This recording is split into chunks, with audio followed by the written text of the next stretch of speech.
অনন্যা তার প্রিয় পাস্তা দেখে হেসে উঠল। প্রথমবারের মতো অনন্যা অনুভব করল অভিনবের দিক থেকে যত্ন। যদিও অভিনব গত 2 বছর ধরে এটা করছিল, অনন্যা গভীরভাবে অভিনবের দিকে তাকালো। আজ যখন সে দেখল, পাস্তার মতো ছোট্ট ব্যাপারও তার হৃদয়ে ছুঁয়ে গেল। অভিনব আর অনন্যার চোখে চোখ পড়ল, আর অনন্যা আস্তে করে বলল, থ্যাংক ইউ। অভিনবও সেটা অনুভব করল। সে বুঝল যে অনন্যার হৃদয়ে নিজের জন্য জায়গা করে নেওয়ার যাত্রায় সে এক ধাপ এগিয়ে গেছে। অনন্যা এতটাই মুহূর্তে হারিয়ে গেল যে দাদাজির অশান্ত মুখভঙ্গি পর্যন্ত খেয়াল করল না, সম্পূর্ণ অপেক্ষা করল। এখনই তোমার শারীরিক পরীক্ষার কোনো প্রয়োজন নেই।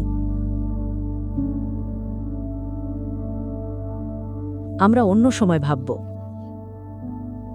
আমিও তাই।